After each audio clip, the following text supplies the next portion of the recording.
Palavra da Verdade, com Hernandes Dias Lopes. Abra sua Bíblia comigo, por gentileza. O Evangelho de Cristo, conforme o relato de João, capítulo 21. João, capítulo 21. E nós faremos a leitura dos versos 1 ao verso 19. Está escrito o seguinte: Depois disso, tornou Jesus a manifestar seus discípulos junto do mar de Tiberíades, e foi assim que ele se manifestou. Estavam juntos Simão Pedro, Tomé, chamado Dídimo, Natanael, que era de Caná da Galileia, os filhos de Zebedeu e mais 2 dos seus discípulos. Disse-lhe Simão Pedro: Vou pescar. Disseram-lhe os outros: Também nós vamos contigo. Saíram e entraram no barco, e naquela noite nada apanharam. Mas ao clarear da madrugada estava Jesus na praia. Todavia os discípulos não reconheceram que era ele. Perguntou-lhes Jesus: Filhos, tendes aí alguma coisa de comer? Responderam-lhe: Não. Então lhes disse: Lançai a rede à direita do barco e achareis. Assim fizeram e já não podiam puxar a rede, tão grande era a quantidade de peixes. Aquele discípulo a quem Jesus amava disse a Pedro: É o Senhor. Simão Pedro, ouvindo que era o Senhor, cingiu-se com sua veste, porque se havia despido, e lançou-se ao mar. Mas os outros discípulos vieram no barquinho puxando a rede com os peixes, porque não estavam distantes da terra, senão quase 200 côvados. Ao saltarem em terra, viram ali umas brasas, e em cima peixes, e havia também pão. Disse-lhes Jesus: Trazei alguns dos peixes que acabaste de apanhar. Simão Pedro entrou no barco e arrastou a rede para a terra, cheia de 153 grandes peixes. E não obstante serem tantos, a rede não se rompeu. Disse-lhes Jesus: Vinde, comei. Nenhum dos discípulos ousava perguntar-lhe: Quem és tu? Porque sabiam que era o Senhor. Veio Jesus, tomou o pão e lhes deu, e de igual modo o peixe. Já era esta a terceira vez que Jesus se manifestava aos discípulos, depois de ressuscitado dentre os mortos. Depois de terem comido, perguntou Jesus a Simão Pedro: Simão, filho de João, amas-me mais do que esses outros? Ele respondeu: Sim, Senhor, tu sabes que te amo. Ele disse: Apacenta os meus cordeiros. Tornou a perguntar-lhe pela segunda vez: Simão, filho de João, tu me amas? Ele lhe respondeu: Sim, Senhor, tu sabes que te amo. Disse-lhe Jesus: Pastorei as minhas ovelhas. Pela terceira vez Jesus lhe perguntou: Simão, filho de João, tu me amas? Pedro entristeceu-se por ele lhe ter dito pela terceira vez: Tu me amas? E respondeu-lhe: Senhor, tu sabes todas as coisas, tu sabes que eu te amo. Jesus lhe disse: Apacenta as minhas ovelhas. Em verdade te digo que quando eras mais moço, tu te cingias a ti mesmo e andavas por onde querias. Quando, porém, fores velho, estenderás as mãos e outro te cingirá e te levará para onde não queres. Disse isto para significar com que gênero de morte Pedro havia de glorificar a Deus. Depois de assim falar, acrescentou-lhe: Segue-me. Amém. Das redes ao cajado é o tema que eu gostaria de tratar com vocês nesta noite. Quero pedir permissão para só voltar a este texto jamais na conclusão da minha fala. Na verdade, o meu propósito hoje é apresentar a vocês este homem que nós chamamos de Apóstolo Pedro. Este homem que foi discípulo de Jesus, apóstolo de Jesus e o líder deles. Este homem que, cheio do Espírito Santo, pregava e os corações se derretiam. Orava pelos enfermos e eles eram curados. Este homem que é mais do que um nome, uma biografia, ele é um emblema. Ele é um retrato de todos nós, dos nossos avanços e recuos, das nossas escaladas e quedas, dos nossos arroubos de coragem e da nossa covardia tão vergonhosa, da nossa promessa de fidelidade incondicional a Deus, das negações vergonhosas a Cristo Jesus. Na verdade, Pedro não foi apenas um homem que viveu há quase 2000 anos. Pedro está aqui nesta noite. Pedro não está apenas entre nós. Pedro mora debaixo da nossa pele. O coração de Pedro bate em nosso peito. O sangue de Pedro corre em nossas veias. Nós somos Pedro. Então, o que Jesus fez na vida dele, pode fazer hoje na sua vida, na minha vida, na nossa vida, nesta noite. Para mim, uma das coisas mais interessantes é que um dos primeiros episódios relatados na Bíblia com Pedro e Jesus acontece lá às margens do Mar da Galileia. Está lá registrado em Lucas 5. Aliás, Pedro nasceu ao redor desse lago, cresceu ao redor desse lago, trabalhou nesse lago. O Mar da Galileia é um lago, na verdade, Lago de Genezaré. Está a 220 metros abaixo do nível do mar Mediterrâneo, encurralado pelas montanhas de Golã e as montanhas da Galileia. E Jesus estava ensinando uma multidão, quando Pedro e os seus colegas de trabalho, depois de uma noite infrutífera de pescaria, lavavam as redes. E Jesus olha 2 barquinhos ancorados, um deles era o de Pedro, e propositadamente Jesus entrou no barco de Pedro e disse: ô Pedro, afasta o barco. E Pedro afasta o barco, e Jesus transforma aquele barco num púlpito, a água no veículo da sua voz, e dali ensina aquela grande multidão. Depois Jesus dá mais um passo na direção do coração de Pedro, e disse: Pedro, vai para o fundo, e lança as redes para pescar. O Pedro, que era um pescador profissional, logo recorreu à sua experiência, ao seu conhecimento e disse: Senhor, desse negócio aqui entendo eu sou um profissional, e eu vou dizer para o Senhor que o mar não está para peixe hoje. Trabalhamos a noite inteira, pegamos nada, mas de repente um lampejo de fé acende na alma dele e ele diz assim: mas sob a tua palavra eu lançarei as redes. E quando ele lança as redes, um cardume começa a pular nas redes, as redes começam a se romper, o barco não consegue reter o produto da pesca milagrosa, o outro barco precisa vir. E quando Pedro percebe que não está apenas diante de um dia de sorte, mas de um milagre extraordinário, ele larga para lá o barco, ele larga para lá as redes, ele larga para lá os peixes, nada na direção de Jesus, se prostra aos pés de Jesus e diz: Senhor, afasta-te de mim, vai embora de mim, arreda de mim, eu sou um pecador. E Jesus olhou para ele e disse: não temas, a partir de hoje eu farei de ti um pescador de homens. E Pedro abandona as redes, e Pedro começa a seguir Jesus, a ouvir Jesus, a ver os milagres de Jesus. Mais tarde ele é chamado para ser apóstolo de Jesus, e o líder deles, aquele que vai abrir a porta do evangelho para judeus e gentios. Agora diz a Escritura que Jesus está indo lá no norte de Israel, lá nas fraldas do Monte Hermon, lá na divisa com a Síria e com o Líbano, lá em Banes, onde nasce o Rio Jordão, lá em Cesareia de Filipe.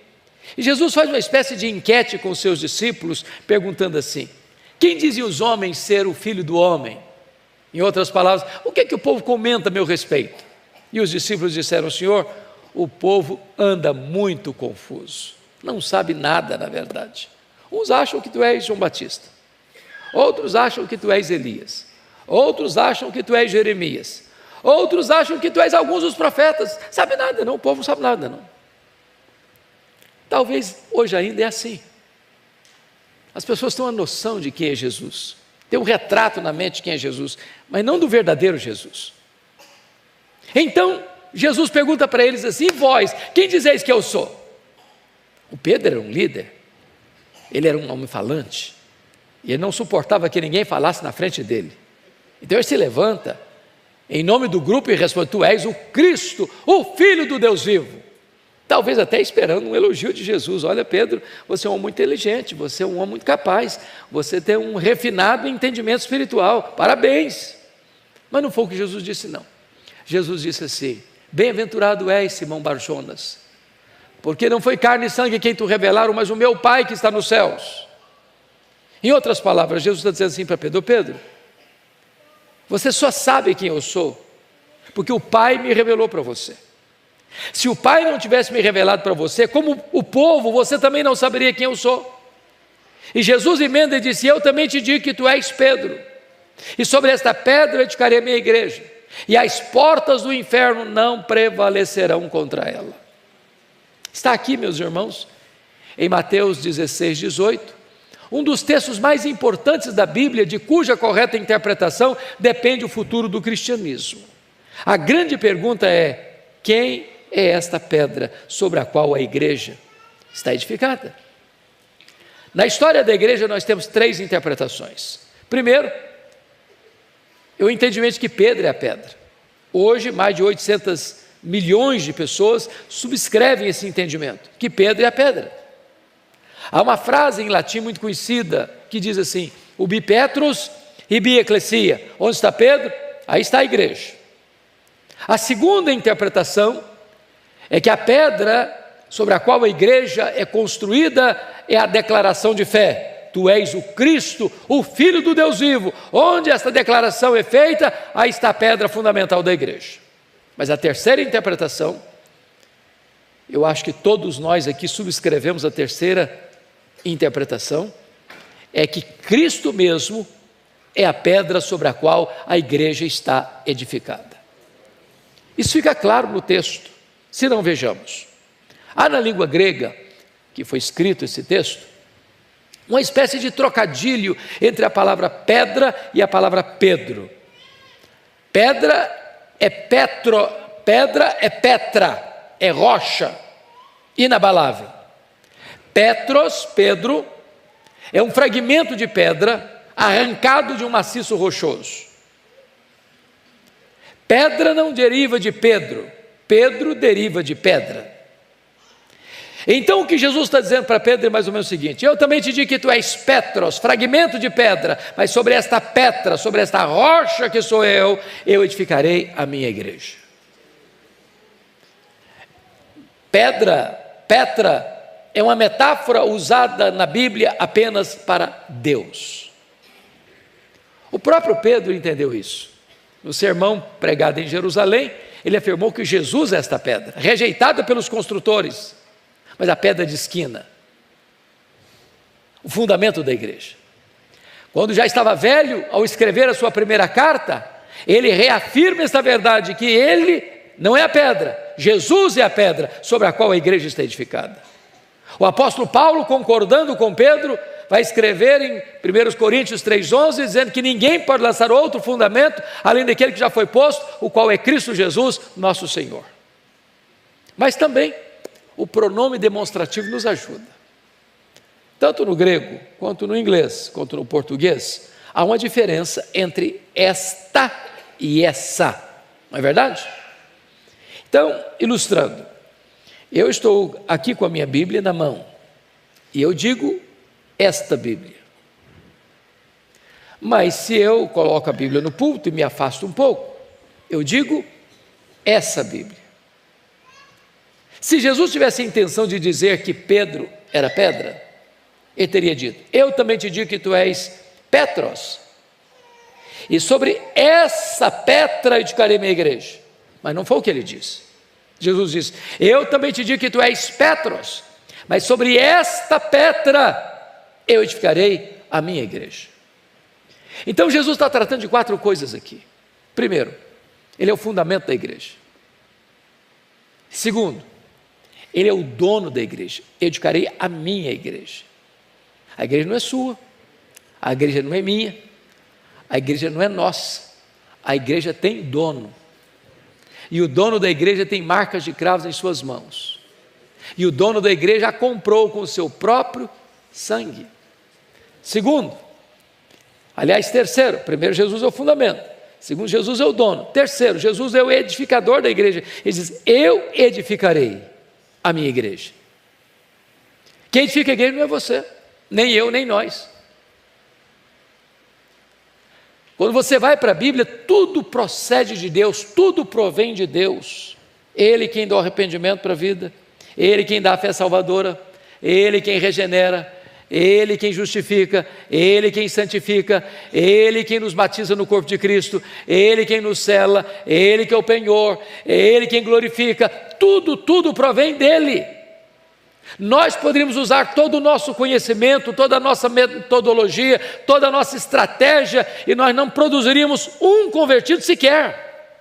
Tudo procede dEle, é Ele quem está edificando a sua igreja. Um planta, outro rega, mas o crescimento vem de Deus, para que a glória só pertença a Deus. Mas em quarto lugar, Jesus é o protetor da igreja. As portas do inferno não prevalecerão contra ela. Ao longo desses 20 séculos, irmãos, o cristianismo enfrentou muitas lutas, muitas provas, muitas perseguições. Os crentes foram queimados vivos, os crentes foram crucificados, os crentes foram caçados nas cavernas, nas catacumbas, os crentes foram jogados às feras. Mas quanto mais sangue era derramado, mais a igreja florescia, mais a igreja crescia. Ninguém pode deter a igreja, ninguém pode destruir a igreja, ninguém pode levar a igreja ao fracasso e ao ocaso da sua existência, porque aquele que morreu por ela é aquele que a protege. Louvado seja o Senhor. Mas notem comigo, quando Jesus termina de esclarecer isso para os seus discípulos, ele passa para uma nova fase do discipulado. Ele nunca tinha falado até então sobre esse assunto com os seus discípulos. Que assunto? Ele diz assim: é necessário que eu suba para Jerusalém, para ser entregue nas mãos dos principais sacerdotes e escribas, para ser crucificado, para ressuscitar ao terceiro dia. E diz a Bíblia que o mesmo Pedro que acabara de afirmar que ele era o Cristo, Filho do Deus vivo, chama Jesus a parte. Vem cá, Jesus, vem cá um pouquinho, vem cá um pouquinho, vem cá um pouquinho. E ele passa a reprovar Jesus. Tem misericórdia de ti mesmo. Fuja dessa ideia de cruz. Pare de pensar em morte. Pense em vida. E diz a Bíblia que Jesus imediatamente olha para ele e diz: arreda, Satanás, és para mim causa de tropeço, não cogitas as coisas de Deus, apenas as coisas dos homens. Irmãos, se a igreja estivesse edificada sobre Pedro, ela estaria edificada sobre areia movediça, instável, inseguro, incerto. Mas louvado seja Deus, a igreja está edificada sobre uma rocha que não se abala. Mas vamos entender o que Jesus disse. Primeiro, Jesus não está dizendo que Pedro é Satanás. Segundo, Jesus não está dizendo que Pedro está endemoniado. Terceiro, Jesus não está mandando Pedro arredar. Quarto, Jesus está mandando Satanás arredar. Que Satanás? O Satanás está tentando induzir Pedro a afastar Jesus da cruz. Se não entendermos isso, a gente inverte os papéis. A gente diz: arreda, Pedro. Aí o Satanás fica. Não, quem tem que arredar é Satanás. Pedro fica. Pedro é discípulo. Pedro é apóstolo. E em Pedro Jesus continuar investindo.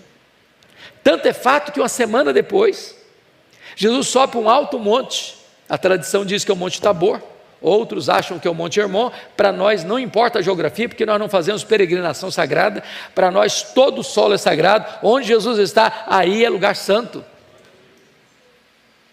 E diz a Bíblia que Jesus leva consigo para esse alto monte Pedro, Tiago e João. E no topo dessa montanha, Jesus orou. E Pedro e os seus colegas dormiram. O que dava prazer em Jesus, dava sono neles. No topo dessa montanha, 4 milagres aconteceram. Primeiro, Jesus foi transfigurado na presença deles. Segundo, Moisés e Elias apareceram em glória na presença deles. Terceiro, uma nuvem luminosa os envelopou. Quarto, de dentro da nuvem surge uma voz divina dizendo: este é o meu filho, o meu eleito, a ele ouvi. E diz a Bíblia que o Pedro, achando que estava no controle da situação, disse assim: mestre, fazer o seguinte, nós vamos fazer aqui 3 tendas, uma será tua, outra de Moisés, outra de Elias. Diz a Bíblia que ele não sabia o que estava falando. E por que não sabia o que estava falando? Estava falando uma bobagem. Pedro não compreendeu a centralidade da pessoa de Jesus. Ele quis comparar e equiparar Jesus ao representante da lei e ao representante dos profetas. Mas Jesus não é apenas um grande homem, ele é o próprio Deus entre os homens. Ele é único, ele é singular, ele é incomparável. Está aqui, irmãos, algo muito importante de entender. Nós vivemos uma geração que anda à cata de milagres. Nós vivemos uma geração em que pessoas fazem propaganda de milagres que nunca aconteceram. Nós vivemos uma geração em que as pessoas acham que, se elas contemplarem milagres, elas vão crer mais. E não é o que a Bíblia ensina. O que a Bíblia ensina é que a fé vem pelo ouvir e ouvir a palavra de Deus. Está representado no topo dessa montanha 3 gerações: a geração de Moisés, a geração de Elias e a geração dos apóstolos. Leia sua Bíblia e você verá que foram as 3 gerações que mais viram milagres na história, e foram as 3 gerações mais incrédulas da história. Pedro está pisando um terreno sobrenatural, Pedro está encharcado de um ambiente marcado por milagres, mas Pedro não tem discernimento de quem é Jesus.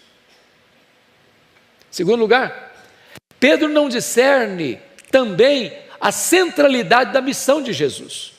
Notem vocês que quando Jesus desce desse monte da transfiguração, ele cura um menino endemoniado, devolve o menino a seu pai, e diz Lucas 9, 43 e 44, que em face desse extraordinário milagre, todos se maravilhavam do quanto Deus fazia por intermédio de Jesus. Todos quem?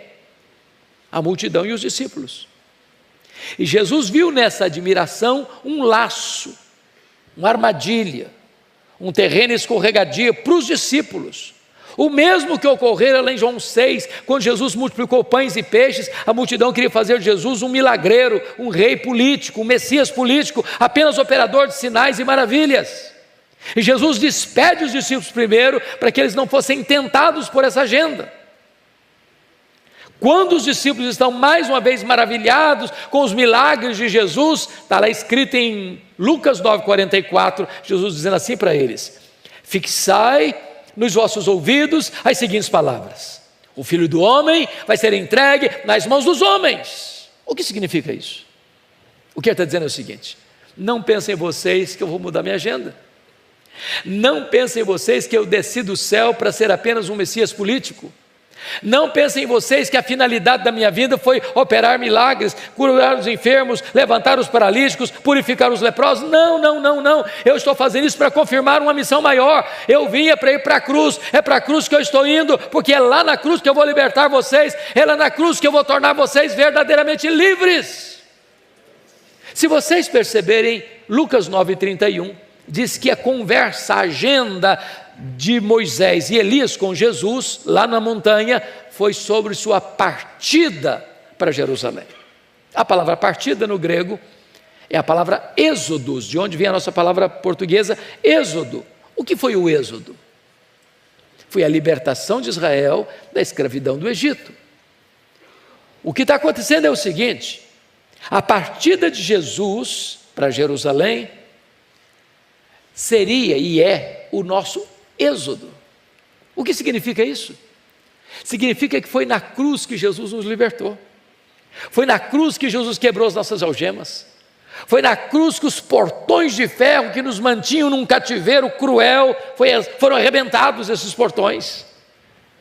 E nós somos tirados da casa do valente, do império das trevas, das garras e potestades de Satanás, na cruz do Calvário. Mas diz Lucas 9:45 que os discípulos, inclusive Pedro, não entenderam isso. Pois bem, a partir de agora Jesus vai subir para Jerusalém.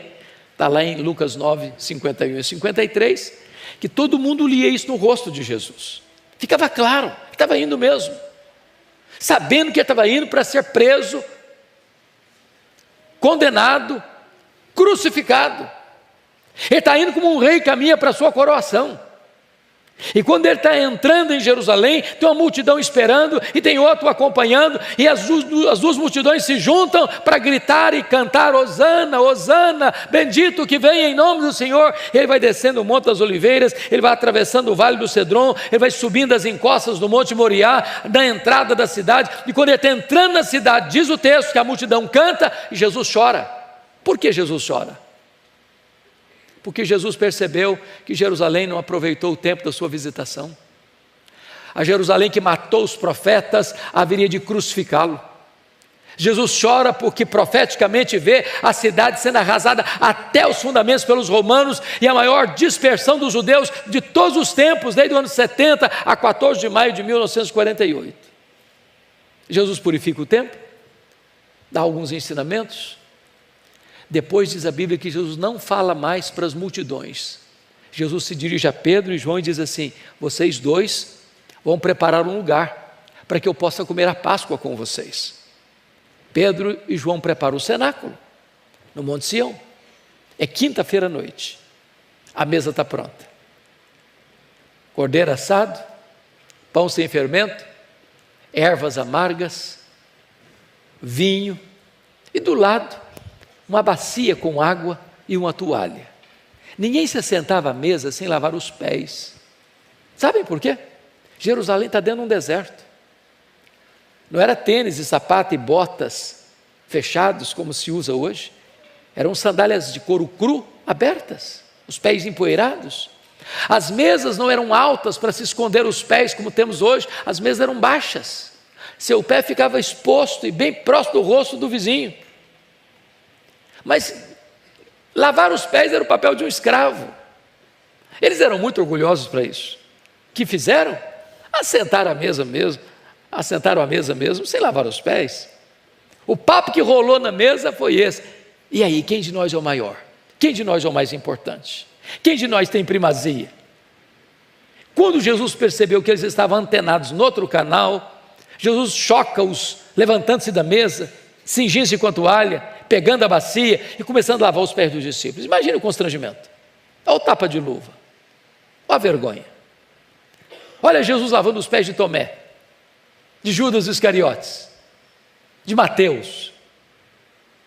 Aí Jesus chega bem diante de Pedro. Pedro, eu acho que arregalou os olhos e perguntou assim: tu me lavarás os pés a mim? E Jesus disse: o que eu faço agora tu não entendes, entendê-lo-ás depois. O Pedro, que era radical, disse: nunca me lavarás os pés. Não, isso eu não vou deixar. Não, isso é muita humilhação. O senhor não vai fazer isso não. Os meus pés tu não vais lavar. Aí Jesus olha para ele e diz: se eu não te lavar os pés, tu não tens parte comigo. Aí ele era 880, então o senhor lava os pés, o senhor lava as mãos, o senhor lava a cabeça, o senhor me dá um banho e pronto. Aí Jesus falou: não, Pedro, você não está entendendo nada agora. Todos vocês já estão limpos, exceto um. Jesus está falando de Judas Iscariotes, o traidor. Só precisa lavar os pés. Sabe o que significa isso? Jesus está dizendo: vocês todos já receberam o lavar regenerador do Espírito Santo. Isso acontece uma única vez, nunca mais precisa se repetir. Mas todos que já foram regenerados precisam passar constantemente pelo processo da santificação. Meus irmãos, aqui está um ponto fundamental, porque terminado isso, depois de comer a Páscoa, a última Páscoa, Jesus pega um pão, o parte e diz: este pão é o meu corpo que é dado por vós, tomai e comei, fazei isto em memória de mim. Depois Jesus pega o copo de vinho e diz assim: este cálice é a nova aliança em meu sangue, tomai e bebei dele todos, fazei isto em memória de mim até que eu retorne para vós. Ali está um corte radical na história da humanidade e do cristianismo. A partir daquele momento cessou a Páscoa judaica. A partir daquele momento não tem mais matança de cordeiro. A partir daquele momento Jesus se apresenta como o Cordeiro de Deus que tira o pecado do mundo. A partir daquele momento Jesus é o nosso Cordeiro Pascal. A partir daquele momento a história muda. E aí diz a Bíblia que Jesus canta um hino e vai descer para o Monte das Oliveiras. E quando ele está descendo, Jesus disse assim para os seus discípulos: nesta noite todos vós vos escandalizareis comigo, como está escrito, ferirei o pastor e as ovelhas ficarão dispersas. Aí Jesus chega bem perto de Pedro: Pedro, Satanás vos requereu para peneirardes como trigo, mas eu roguei por ti para que a tua fé não desfaleça. Quando voltares para mim, fortalece os teus irmãos. Eu acho que o Pedro deu uma raspada na garganta e disse: Senhor, eu estou sabendo o que está acontecendo. Eu sei que nos bastidores a coisa está muito difícil. Eu sei que a coisa vai pegar. Eu sei que nos bastidores eclesiásticos estão tramando a tua prisão, a tua morte.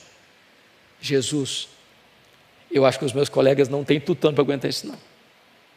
Mas deixa eu contar uma coisa para o senhor. Eu sou um cara batuta. A corda não rói do meu lado. Ainda que todos te abandonem, eu jamais. Por ti darei minha vida. Eu estou pronto a ir contigo para a prisão e para a morte. E Jesus olhou bem nele e disse: Pedro, em verdade te digo que nesta mesma noite, antes que o galo cante, tu me negarás 3 vezes. Acho que o Pedrão calou. Descer o Vale do Cedron, mergulhar nas fraldas do Monte das Oliveiras, tinha uma prensa de azeite lá. E diz a Bíblia que Jesus deixou 8 para trás, pegou Pedro, Tiago e João e disse: vocês 3 vêm comigo. Quando Jesus ficou sozinho com eles, abriu o coração para eles e disse: a minha alma está profundamente triste até a morte, ficai comigo, vigiai comigo. E Jesus avança sozinho para o interior do jardim. Ele, o Criador do universo, botou o rosto no chão. E diz Hebreus 5,7, que ele ofereceu forte clamor e lágrimas, aquele que podia libertá-lo da morte, disse, chorando e orando, chorando e orando, chorando e orando, diz: Pai, se possível, passe de mim este cálice, sem que eu beba, se não seja feita a tua vontade. Quando ele terminou de orar, esse primeiro período, ele voltou para Pedro, seus colegas, estavam dormindo. Jesus não acorda os 3 não, só acorda o Pedro. Diz: Pedro, nem uma hora pudeste vigiar comigo, vigiai e orai para que não entreis em tentação. O espírito está pronto, mas a carne é fraca. Jesus volta para o segundo período de oração, ora e chora, ora e chora, ora e chora, repete as mesmas palavras. Vem um anjo do céu e o consola. Voltou para Pedro, seus colegas, estava dormindo de novo. Aí Jesus volta para o terceiro período. Agora ele não apenas chora, não. Agora ele sangra. Agora ele molha o chão não só com as lágrimas, mas com o seu sangue. A batalha é terrível, é titânica. A angústia de Jesus, irmãos, estava diante daquele cálice amargo. Que cálice era esse? Que provocava tanta angústia em Jesus. Alguns acham que esse cálice era a certeza de que seria preso, abandonado, cuspido, esbordoado, vilipendiado, crucificado. E a resposta é 1000 vezes não. Este cálice era a santa ira de Deus que vinha cair sobre a sua cabeça, sobre a minha cabeça. E Jesus sorveu sozinho esse cálice amargo, gota a gota.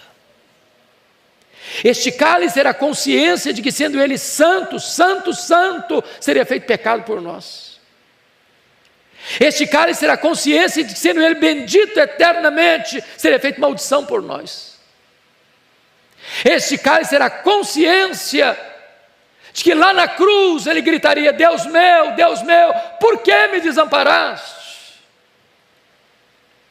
Este cálice era a consciência de que ele estaria tomando o meu lugar, o seu lugar, o nosso lugar naquela cruz e morrendo a nossa morte e sofrendo o golpe da lei para satisfazer a plena justiça de Deus.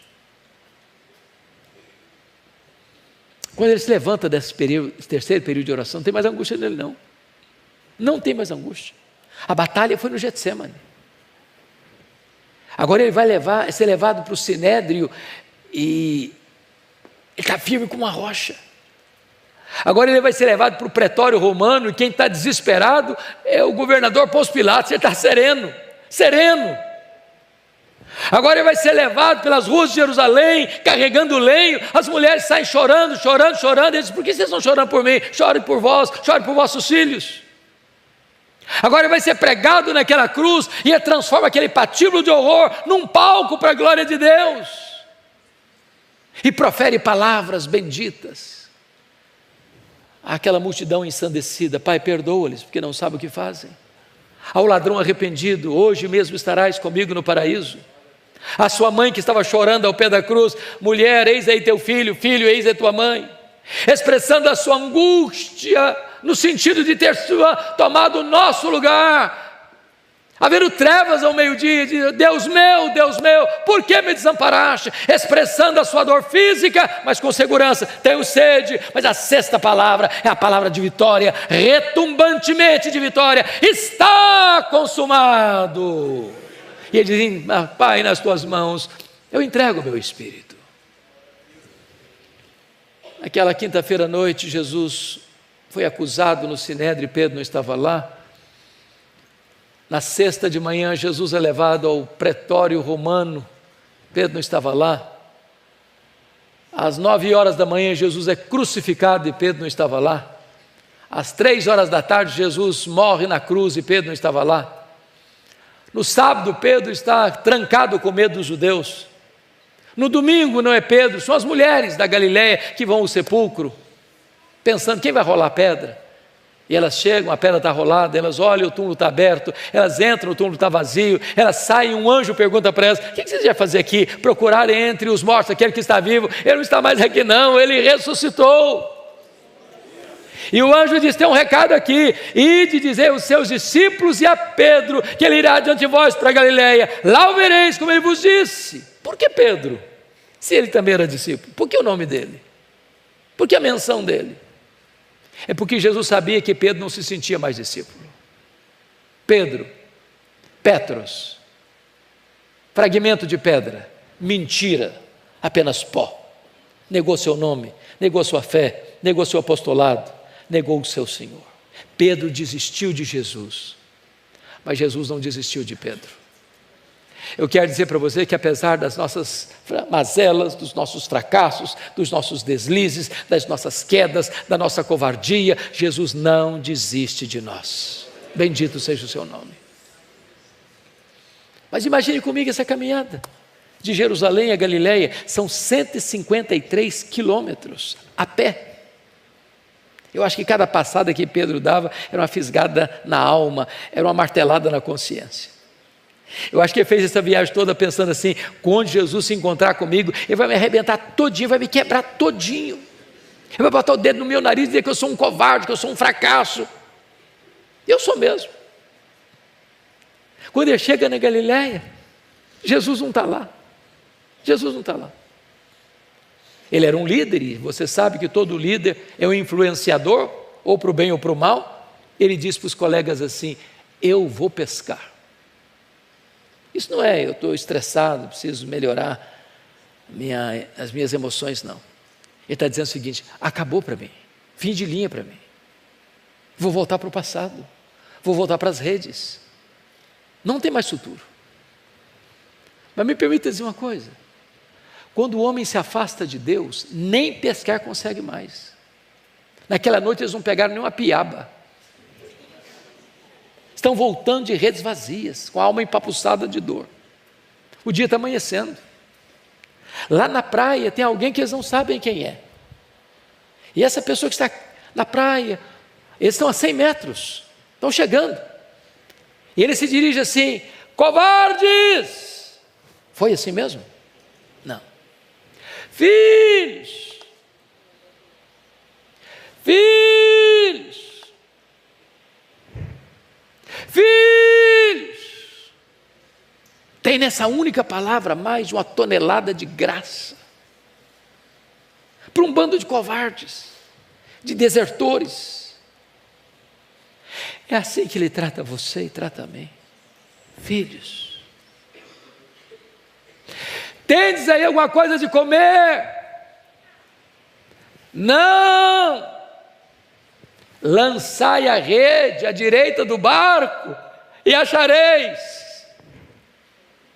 Aquele a quem adoramos nesta noite empurra um cardume de peixes selecionados para o direito do barco, e quando eles lançam a rede, 153 grandes peixes, grandes e selecionados, começam a pular nas redes.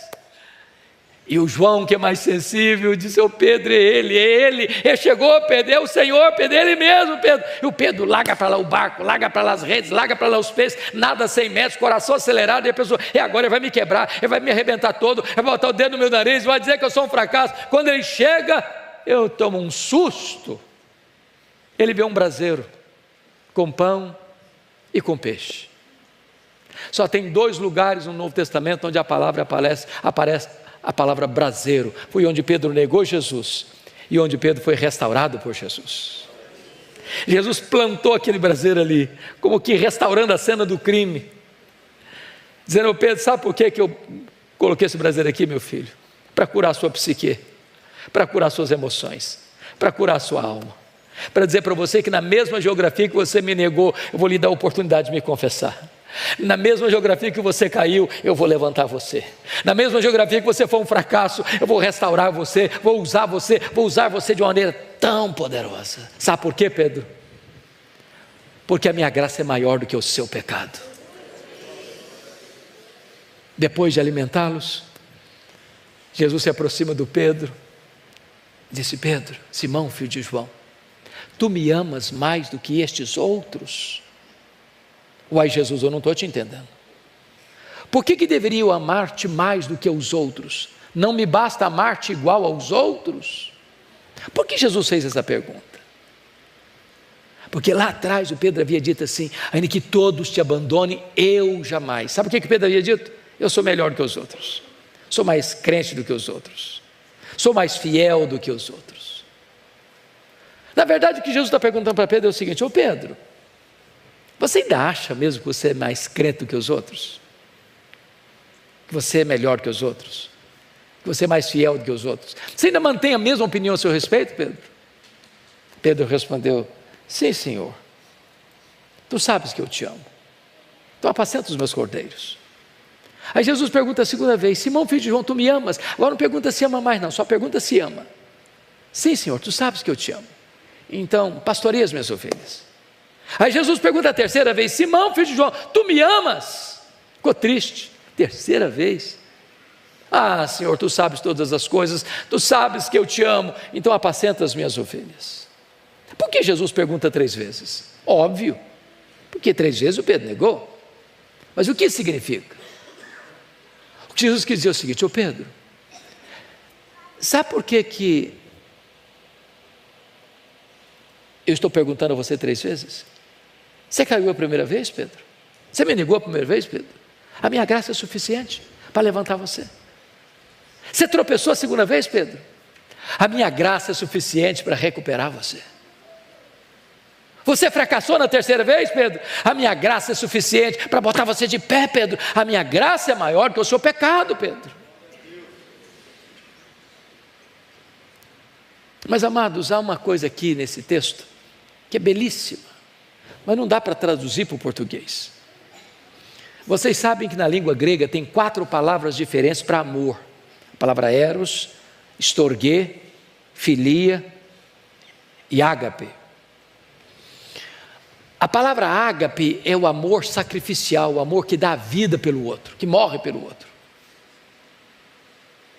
A palavra filia é o amor de amizade, eu gosto de você.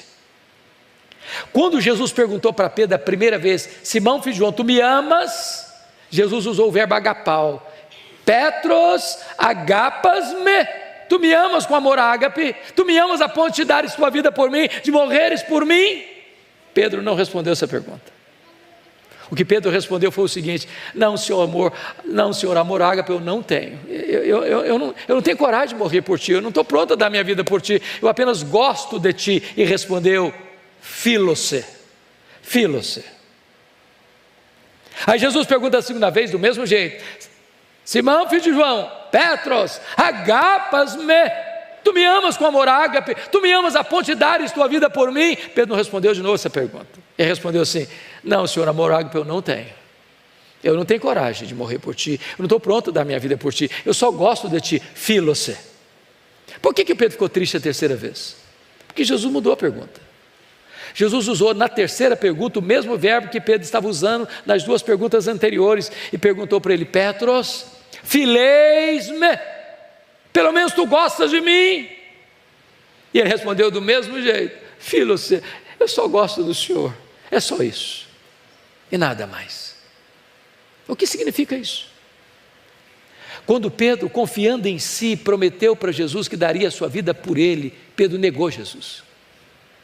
Mas quando Pedro humildemente reconheceu que não tinha capacidade nele mesmo para morrer por Jesus, aí Jesus o capacitou a dar a sua vida por ele. A partir de agora, irmãos, Pedro é um novo homem. Pedro é um homem de oração, Pedro é um homem cheio do Espírito Santo, Pedro é um homem que prega e os corações se derretem, Pedro é um homem que ora e as pessoas são curadas, Pedro não tem mais medo de açoite, de prisão, de martírio, Pedro é um gigante de Deus. Mas preste atenção nisso. Jesus está restaurando também, não só a vida dele, mas o ministério dele. Jesus está fazendo uma transição de novo das redes para o cajado. Talvez hoje eu esteja falando aqui para pessoas que já foram gente de linha de frente, de vanguarda, de liderança, mas que aconteceu um fracasso na vida, uma luta, uma queda, um deslize, uma negação. E hoje Jesus está aqui para restaurar a sua vida, para restaurar o seu ministério, para colocar de volta na sua mão um cajado, para você transicionar da rede para o cajado. E eu termino dizendo que foi nesse momento e nessa circunstância que aparece o verso 18 e Jesus diz assim para Pedro: ô Pedro, você está lembrado daquele dia que você falou que daria sua vida por mim? Sim, senhor, estou lembrado. Pois é, Pedro, esse dia vai chegar, não é agora não, é quando você ficar velho. Quando você ficar velho, Pedro, você que vai e volta e anda por onde você quer, quando você ficar velho, Pedro, eles vão pegar você, eles vão cingir você, mas com esse gênero de morte, você vai glorificar a Deus. E depois Jesus diz para ele: segue-me. Não é segue-me para o sucesso, nem para a riqueza, nem para a glória humana, é para a cruz, é para a morte. Mas com esse gênero de morte, você vai glorificar a Deus. Eu fico pensando, pastor Ival, que se não for a graça, o cara tinha que ser internado numa clínica psiquiátrica. Você já pensou nisso? Em vez de aposentadoria, de jubilação, a cruz. Não tem uma casinha na praia, nem uma casinha na montanha, mas cruz. Imagina o Pedro pregando um sermão abençoado, passa pela cabeça dele: quando você ficar velho, você vai morrer crucificado. Ele era casado, chegava em casa, a esposa vinha dar um abraço nele e passava na cabeça dele: quando você ficar velho, você vai morrer crucificado. Não, isso não deixou Pedro grilado, não. Ficou traumatizado, não. E ele vai contar para nós, eu encerro aqui, ele vai contar para nós o que aconteceu com ele quando chegou essa hora. Está na Bíblia. Abra aí sua Bíblia, eu encerro aqui. Segundo Pedro, segunda carta de Pedro, capítulo 1, versos 14 e 15. Olha lá comigo. Ele vai dizer o seguinte. Segunda carta de Pedro, versículo 14, capítulo 1, verso 14. Ele diz assim: certo de que estou prestes a deixar o meu tabernáculo, como efetivamente nosso Senhor Jesus Cristo me revelou. Estou certo de que estou prestes a deixar o meu tabernáculo. É a mesma ideia de Paulo. O tempo da minha partida é chegado. Deixar o tabernáculo é uma figura de linguagem para dizer morrer. Como efetivamente nosso Senhor me revelou, ou seja, a morte dele foi revelada por Jesus, na velhice e a forma, crucificado. Como é que ele reage a isso? Versículo 15: mas de minha parte, esforçar-me-ei diligentemente, por fazer que a todo tempo, mesmo depois da minha partida, mesmo depois da minha morte, conserveis lembrança de tudo. Sabe o que ele está dizendo? Roma vai me matar, mas Roma não vai botar um ponto final no meu ministério. Roma vai calar minha voz, mas Roma não tem poder de calar a voz do Evangelho. O que eu preguei vai continuar reverberando no coração das pessoas. A mensagem vai continuar espalhando por todo mundo. Bendito seja Deus. O que é importante não é o obreiro, é a obra. O que é importante não é o evangelista, é o evangelho. Deus sepulta os seus obreiros e a sua obra avança, e a sua obra continua. E é por isso que você e eu estamos aqui nesta noite. Bendito seja Deus. A minha oração é que hoje você seja restaurado por Deus. É que hoje você possa trocar as redes pelo cajado e nunca mais, depois de pôr a mão no arado, olhar para trás. Que o Senhor tenha misericórdia de nós. Amém.